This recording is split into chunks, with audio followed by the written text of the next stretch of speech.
Hello students, last लेक्चरमध्ये आपण ग्रॅव्हिटेशनला सुरुवात केली होती. त्याच्यामध्ये काही बेसिक कन्सेप्ट जसं फोर्स, त्याच्यानंतर रिक्वायरमेंट ऑफ फोर्स, त्याच्यानंतर आपण स्टडी केलं सर्क्युलर मोशन, त्याच्यानंतर gravity, gravitational force, centripetal force आणि लास्ट सेशनमध्ये आपण अजून एक महत्वाची चर्चा केली होती, इलिप्स. तर ते इलिप्स आपल्याला केपलर्स लॉ साठी महत्वाचं आहे. इलिप्स काय बघितलं, एक कोन होता. Cone, when cone is a cut by an incline plane. जर कोनला तुम्ही इन्क्लाइन म्हणजे तिरकस कट केल्यानंतर एक कर्व मिळतो आणि तो कर्व म्हणजे कोण असतं, इलिप्स. आणि हे इलिप्स वर बघितलं होतं, दोन फोकल पॉइंट असतात आणि प्रत्येक फोकल पॉइंटचं distance from the every point आणि त्याची ऍडिशन कशी असते, कॉन्स्टंट असते. आपण लास्ट लेसन मध्ये चर्चा केले. यामध्ये आता 5 मार्काच्या क्वेश्चन साठी आपण प्रयत्न करणार आहोत. महत्वाचं क्वेश्चन म्हणजे केपलर्स लॉ. केपलरचे 3 लॉ आहेत, त्याच्यामध्ये हा फर्स्ट लॉ आपण सुरुवात करणार आहोत. हे केपलर्स लॉ किती मार्काला पडतंय? डायरेक्ट 5 मार्काला पडतंय. वन बाय वन आपण लगेच पाठांतर करणार आहोत. चला तर मग हेडिंग टाकूया. कोणतं? केपलर्स. कोणती हेडिंग टाकूया? Kepler's first law. आपल्याला इलिप्स कळालंय. आता काय कळालंय आपल्याला? इलिप्स कळालंय. तर केपलर्स फर्स्ट लॉ काय सांगतो बघा, की सन आणि प्लॅनेट. आपल्याला आता एक गोष्ट लक्षात घ्या, पहिल्यांदा केपलरनी काय मांडलं बाबा, सन एकाच ठिकाणी स्थिर आहे आणि प्लॅनेट त्याच्याभोवती रोटेट करतात. काय म्हणलं? सन एकाच ठिकाणी स्थिर आहे आणि प्लॅनेट त्याच्याभोवती रोटेट करतात. मग प्लॅनेट जे रोटेट करतात ते कोणतं?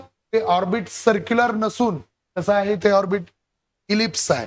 म्हणजे इकडे लक्ष द्या रे हो का, याच्यामध्ये आपल्या लक्षात येईल बरोबर की हो का, हे जे ऑर्बिट आहे हो का, हे ऑर्बिट ज्याच्यामध्ये प्लॅनेट रोटेट करत आहे, हे ऑर्बिट कसं आहे? इलिप्स. हे ऑर्बिट कसं आहे? इलिप्स. बरोबर. एक पॉइंट आणि दोन फोकस असतात. समजा इथलं फोकस हा F1 म्हणला आणि इथे एक फोकस आहे समजा F2. तर ह्या दोन्हीपैकी एका फोकसवर हे कोण आहे? सन आहे.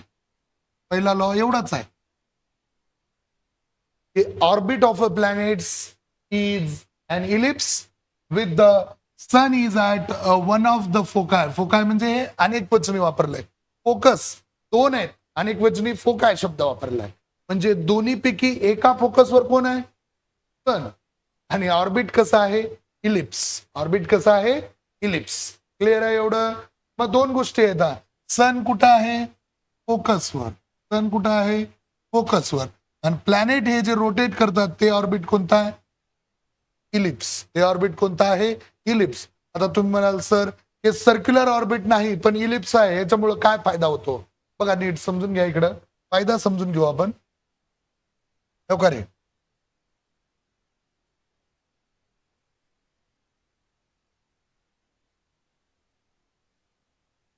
बरोबर, हे इलिप्स आहे, हे सन आहे. बरोबर. काय सांगितलं पहिलं law? The orbit of a planet is an ellipse with the sun is at one of the foci. दोन्हीपैकी एका फोकसवर कोण आहे? सन आहे. आणि ऑर्बिट कसं आहे? इलिप्स आहे. ऑर्बिट सर्क्युलर नाही. इलिप्स म्हणल्यावर किती फोकस आले? दोन. दोन्हीपैकी एका फोकसवर कोण आहे? सन. मग आता असं असल्यामुळं काय होतं बघा, हे सन आहे आणि इथं रोटेट होते अर्थ. हे काय होते? अर्थ रोटेट होते. पहिल्यांदा आपण एक कन्सेप्ट समजून घेऊया.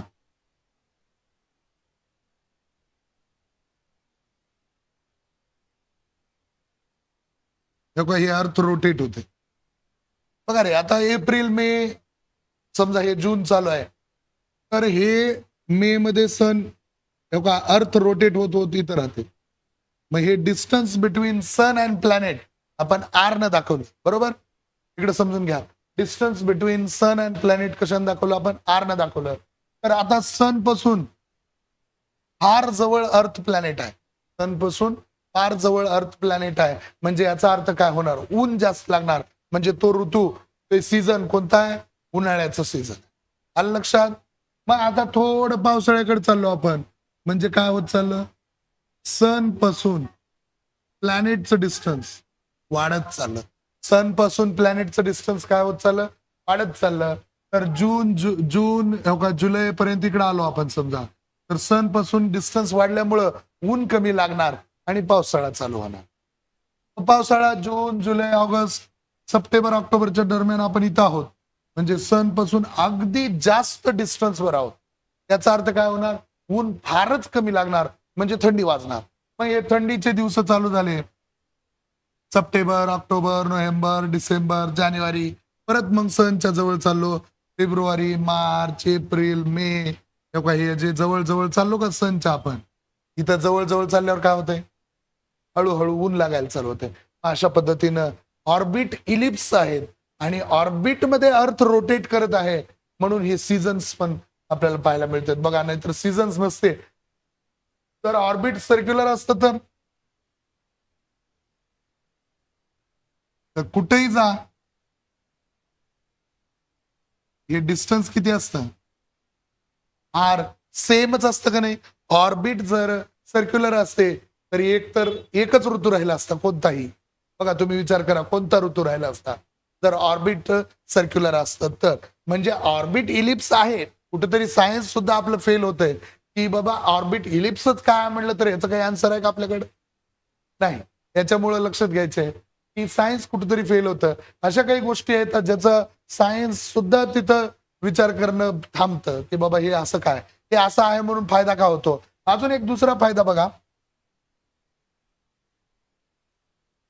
आता एक दुसरा फायदा समजून घेऊ आपण.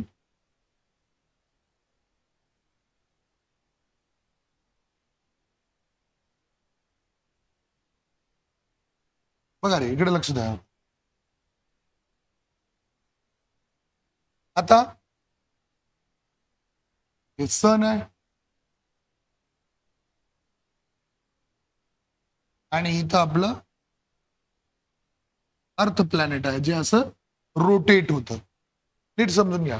आता बघा हे मध्ये सेंटरला इक्वेटर काढला आपण. ते सन पासून येणारी लाईट रेज अर्ध्याच पोर्शनवर पडतात. आता इथं समोर लाईट चालू आहे. हे लाईट कुठल्या पोर्शनवर पडली? या पोर्शनवर. पण याच्या मागच्या पोर्शनवर पडते का? नाही. याचे काय तयार होते इकडं? शॅडो तयार होते. म्हणजे का अर्ध्या पोर्शनवर सनलाईट पडते, इथं डे टाइम चालू असते आणि इकडं शॅडो तयार होते म्हणजे नाईट टाइम चालू असते. आणि अर्थ स्वतःभोवती रोटेट करते 24 अवर्स लागते त्याला. मग 24 अवर्स मध्ये 12 तास दिवस झाला की मग जो दिवसामध्ये पोर्शन होता तो इकडे रात्रीमध्ये जाते आणि रात्रीमधला पोर्शन दिवसामध्ये येते हळूहळू. म्हणजे अर्थ स्वतःभोवती रोटेट करते त्याच्यामुळे डे नाईट होते आणि अर्थ सनच्या भोवती रोटेट करते त्याच्यामुळं सीझन्स होतात. मग या रोटेशनला पण लॉजिक आहे पहा, उगच होत नाहीये. आलं लक्षात एवढं? मग पहिल्या लॉ कडे येऊया परत आपण. कोणता आहे पहिला law? The orbit of a planet is an ellipse. The orbit of a planet is an ellipse with the sun is at one of the foci. दोन्हीपैकी एका फोकसवर कोण आहे? सन आहे आणि ऑर्बिट कसा आहे? इलिप्स आहे. हा झाला केपलरचा फर्स्ट लॉ. पण एवढ्यावर ते थांबले नाहीत. त्यांनी सेकंड लॉ पण मांडला. तो कोणता आहे पहा. आपल्याला बघायचं आहे Kepler second law. Kepler second law मध्ये फर्स्ट लॉलाच पुढे कंटिन्यू केलंय. पहिल्या लॉ मध्ये काय सांगितलं त्यांनी की बाबा हे ऑर्बिट जे आहे ते कसं आहे?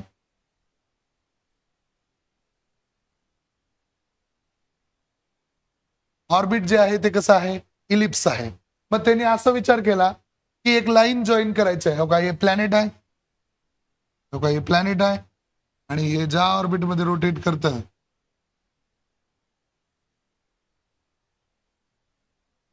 ते काय आहे? इलिप्स आहे. मग अशी एक लाईन जॉईन करा. Line joining the planet and sun. अशी एक लाईन जॉईन करा. हो का इथं ए प्लॅनेट आहे. ए प्लॅनेट आणि सनला जोडणारी एक लाईन जॉईन केली. बरोबर? पहिलं काम केलं ह्याने. पहिल्यामध्ये सांगितलं फक्त ऑर्बिट इलिप्स आहेत आणि सन फोकसवर आहे. दुसऱ्यामध्ये काय चालू केलं त्यांनी सांगायला की प्लॅनेट आणि सन यांच्यामध्ये जोडणारी एक लाईन ड्रॉ केली. Line joining the planet and sun. मग आता हे प्लॅनेट अर्थ आहे समजा, तर हे इथंच राहणार आहे का? नाही, हे रोटेट होणार आहे. हे काय होईल, एका ठराविक टायमिंग नंतर समजा इथं आलं बी पॉइंटला. कुठं आलं? ठराविक टायमिंग नंतर कुठं आलं? बी पॉइंटला. बरोबर, काय अडचण? मग त्यांनी एक एरिया कव्हर केला. कोणता? Area ASB. किती एरिया कव्हर केला? हे किती एरिया कव्हर केला? समजा याचा टायमिंग टी घेतला. समजा याचा टायमिंग आपण 10 दिवसाचा घेतला. किती दिवसाचा टायमिंग घेतला? टी हा टाइम आहे 10 डेज अप्रॉक्सिमेटली. उगा एक चर्चा म्हणून. तिकडे लक्ष द्या. मग आता काय होतंय, समजा तेच प्लॅनेट सी या पोझिशनला आहे. कुठल्या पोझिशनला आहे? सी. मग इथं मी तेच केलं. काय? Line joining the planet and sun. मग इथं सुद्धा टायमिंग टीच ठेवला. टी म्हणजे काय? 10 डेज एवढाच टायमिंग आहे. तर प्लॅनेट सी पोझिशन वरून कुठे गेला? डी पोझिशनला. मग एरिया किती कव्हर केला? CSD.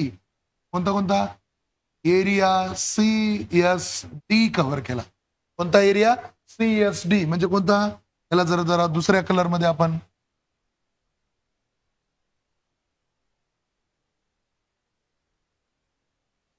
काही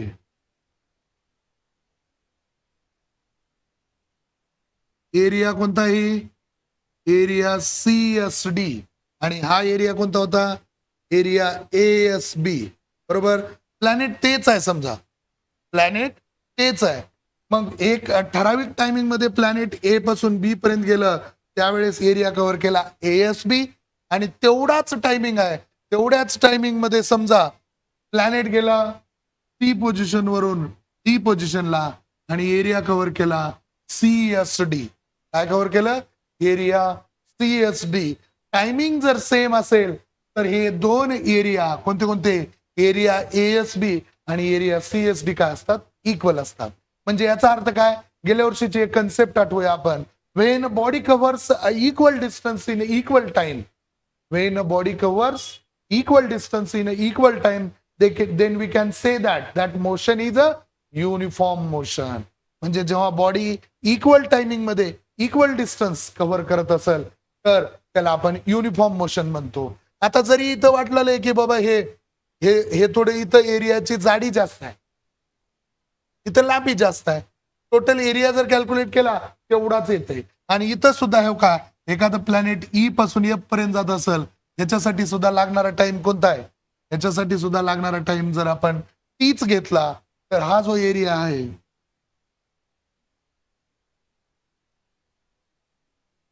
आता हे फार कमी वाटलेलं आहे बरोबर जाडीमध्ये, पण लांबी जास्त आहे. टोटल एरिया जर कॅल्क्युलेट केला आपण मॅथमॅटिक्स मध्ये, तर हे 3 एरिया कोणते कोणते का? हे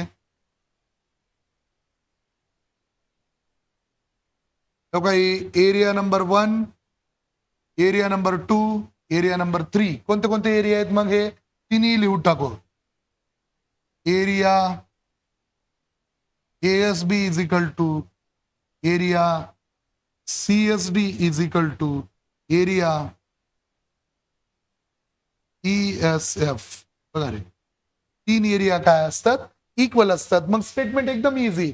the line joining the planet and sun, it sweeps means it covers equal area in a equal interval of a time. Equal area in a equal interval of a time. जर time equal आहे तर area सुद्धा equal आहे. याचा अर्थ जे अर्थ rotate करतात किंवा प्लॅनेट रोटेट करतात अराउंड द सन, त्यांची जी मोशन आहे ती कशी मोशन आहे? Uniform motion. इक्वल टायमिंग मध्ये इक्वल एरिया कव्हर करतात. पहिला लॉ काय बघितला आपण? The orbit of a planet is an ellipse with the sun is at one of the foci. दोन्हीपैकी एका फोकसवर सन आहे आणि ऑर्बिट कसं आहे? इलिप्स आहे. दुसरं काय बघितलं आपण? The line joining the planet and sun, it sweeps equal area in equal interval of time. It covers equal area in equal interval of time. यामध्ये आपल्याला सांगता येईल area ASB is equal to area CSD is equal to area ESF. Note down करा हे.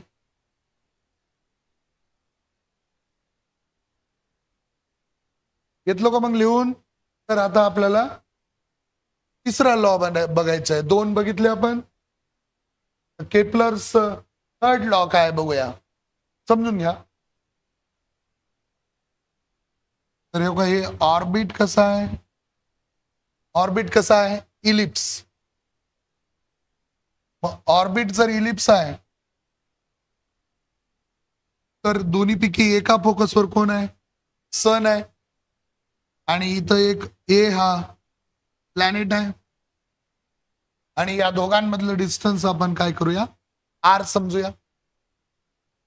मग consider करू r is the distance between sun and planet. बरोबर. मग इथं डिस्टन्स कमी आहे त्याच्यामुळे इथून पटकन जाईल, प्लॅनेट रोटेट होईल. पण इकडे डिस्टन्स वाढत चाललंय हो का? आर ची व्हॅल्यू चेंज होत चालली, आर ची व्हॅल्यू चेंज होत चालली, आर ची व्हॅल्यू चेंज होत चालली. मग एक गोष्ट लक्षात घ्या, आपण एखादा डिस्टन्स ट्रॅव्हल करतो, कमी डिस्टन्सला कमी वेळ लागेल, जास्त डिस्टन्सला जास्त वेळ लागेल. मग इथं एक लागणारा टाइम जो आहे तो टी घेतला. T is the its time of revolution around the sun. काय हे? Time of revolution around the sun म्हणजे सनच्या भोवती रोटेट करण्याचा जो टाइम आहे प्लॅनेटचा तो काय घेतला आपण? टी. मग एक डायरेक्टली प्रोपोर्शनल आणि इनव्हर्सली प्रोपोर्शनलची कन्सेप्ट असते. पहिले ती कन्सेप्ट समजून घ्या. का कुठेतरी लिहून ठेवा. X is a directly proportional to y. असं लिहितात. X is a directly proportional to y. याचा अर्थ काय? वाय ची व्हॅल्यू वाढली तर एक्स पण वाढतंय, वाय ची व्हॅल्यू कमी झाली तर एक्स पण कमी होत आहे. म्हणजे डायरेक्टली प्रोपोर्शनल, डायरेक्ट इफेक्ट होतो. इन्क्रीज झालं तर इन्क्रीज, डिक्रीज झालं तर डिक्रीज. एक मिनिट.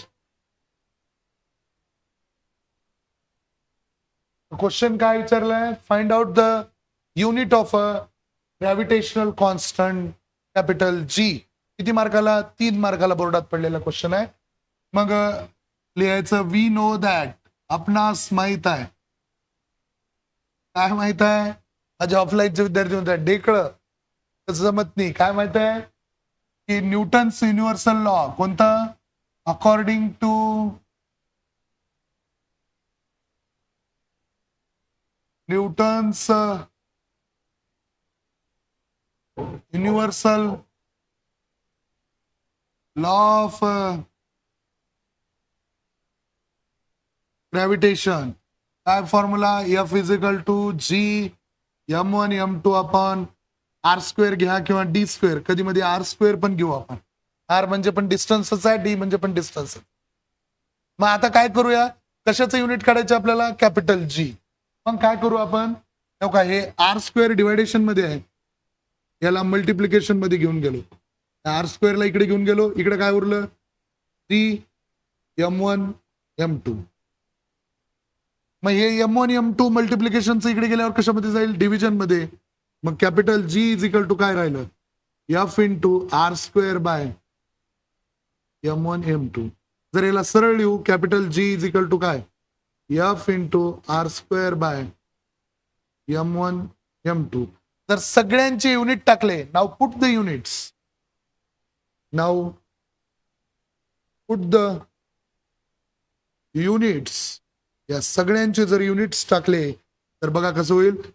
फोर्स मोजतेत न्यूटन मध्ये, डिस्टन्स मोजतेत मीटर मध्ये, पण आर स्क्वेअर मुळे इथं काय आलं? Metre square. मास मोजतेत केजी मध्ये, M1 मोजलं केजी मध्ये, M2 पण मोजलं केजी मध्ये.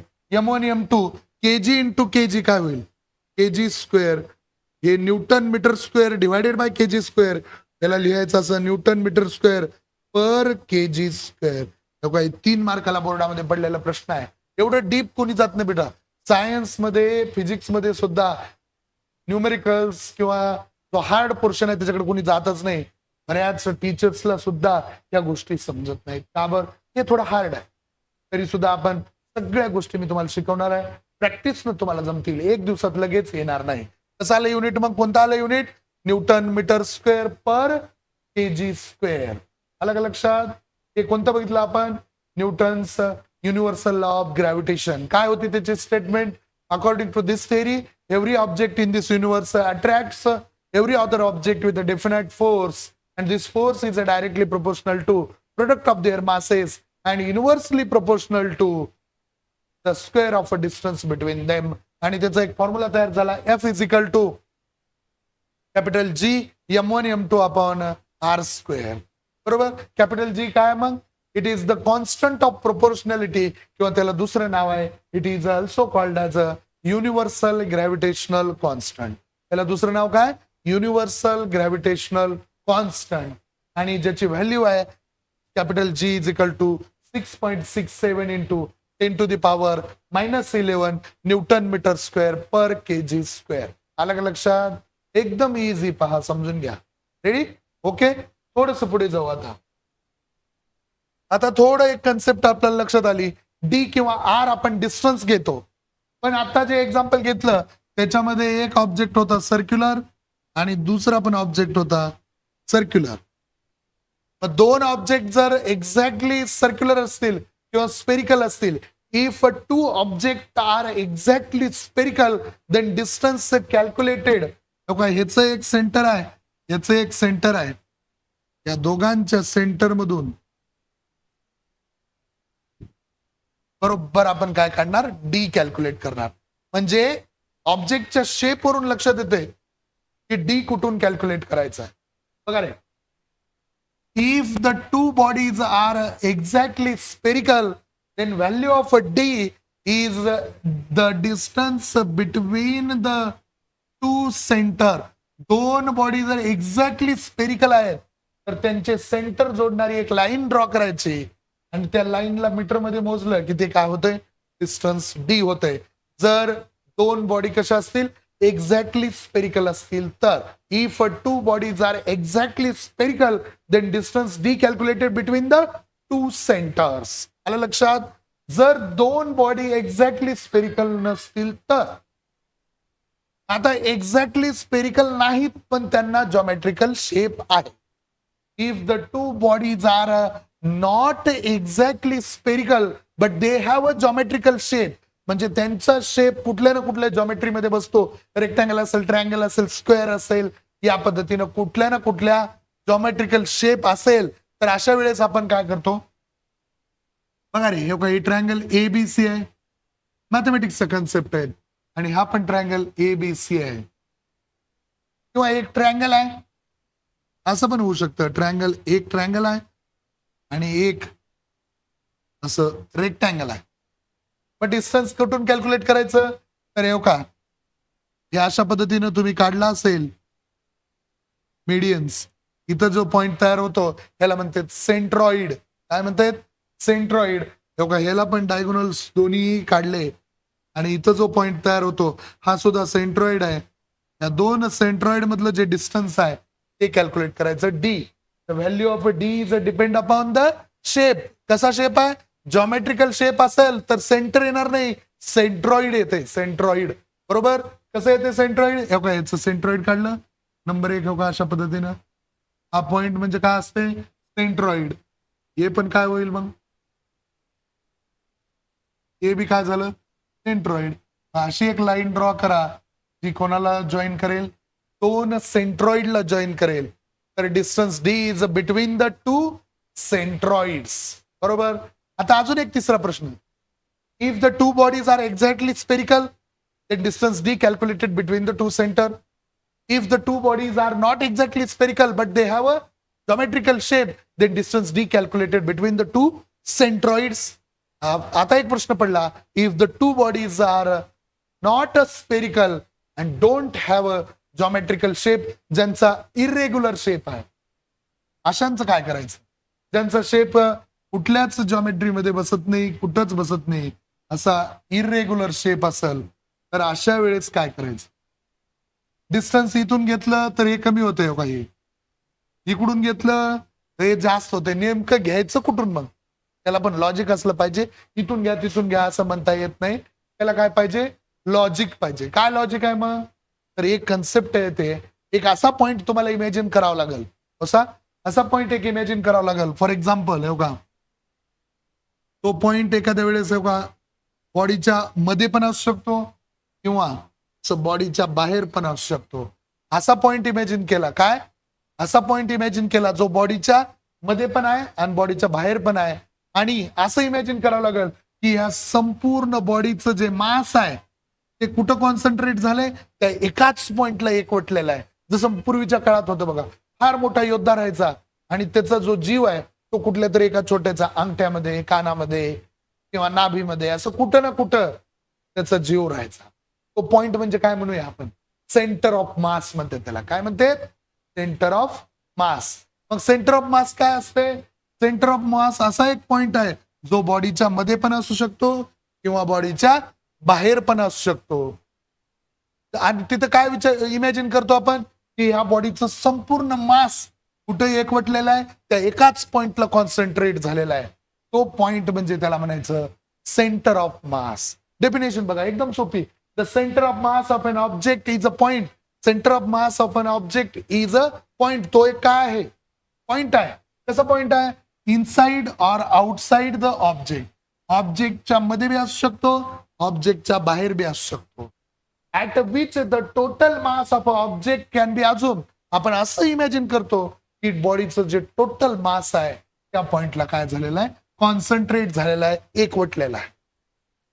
आणि तो पॉइंट बॉडीच्या मधला किंवा बॉडीच्या बाहेरचा त्याला म्हणतो आपण सेंटर ऑफ मास. जसा आपला जन्म झाला तर आपण आपल्या आईसोबत जे जॉईंट होतो, जे आपल्या नाभी ज्याला म्हणतो आपण, तिथं जॉईंट होतो. तो पॉइंट म्हणजे आपला काय होते? Centre of mass. आलं लक्षात? म्हणजे खाणं पिणं, बॉडीमध्ये श्वास घेणं, फूड इनटेक करणं सगळं तिथूनच होतं आपलं. आलं का लक्षात? या असा पॉइंट प्रत्येक ऑब्जेक्टचा ज्याला जॉमेट्रिकल शेप नाही त्याचा. आलं का लक्षात? तो पॉइंट म्हणजे काय असते? Centre of mass. येऊ काय? ही पॉइंट जर सेंटर ऑफ मासचा असेल, ही पॉइंट असेल, तर या दोघाला जोडणारी एक लाईन आणि याचं डिस्टन्स म्हणजेच काय असते? डी. आता एवढं झालं, याचा एक सोपा फ्लो चार्ट तयार करू आपण. बघा सोपा flow chart.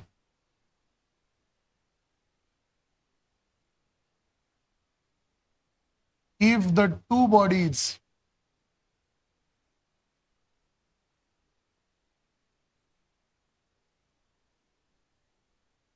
are exactly spherical, if the two bodies are exactly spherical, then D is the distance is calculated between the two center. म्हणजे दोन सेंटरला जोडणारी काय करायचं? एक लाईन ड्रॉ करायचं आणि ते लाईन मीटर मध्ये मोजली की ते काय होते? Distance. If the two bodies are not exactly spherical, if the spherical but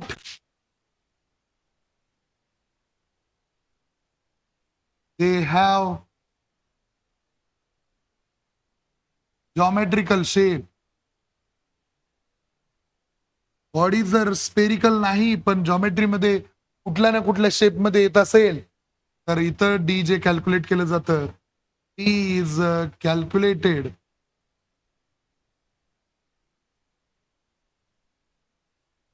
between the to. सेंटरच्या ऐवजी काय आलं? सेंट्रॉइड. आणि they don't have any geometrical shape. They don't have any geometrical shape. Then D is calculated between two centre of, एकदम easy लक्षात घ्या हो का. हो का, जर दोन्ही एक्झॅक्टली स्पेरिकल असतील तर distance d is a calculated between two centre. Exactly spherical नाहीत पण जॉमेट्रिकल शेप आहे, then distance is a calculated between the two centroid. आणि जॉमेट्रिकल शेप नसेल तर त्यावेळेस मात्र एक कन्सेप्ट येते, ती म्हणजे कोणती, सेंटर ऑफ मास. किती सोपं आहे. स्पेरिकल असेल सेंटर्स, जॉमेट्रिकल शेप असेल सेंट्रॉइड, जॉमेट्रिकल शेप नसेल सेंटर ऑफ मास. अशा पद्धतीनं डिस्टन्स डी कॅल्क्युलेट करू शकतो. तर आपण इथं थांबू आणि पुढचा पोर्शन नेक्स्ट लेक्चरमध्ये कंटिन्यू करू.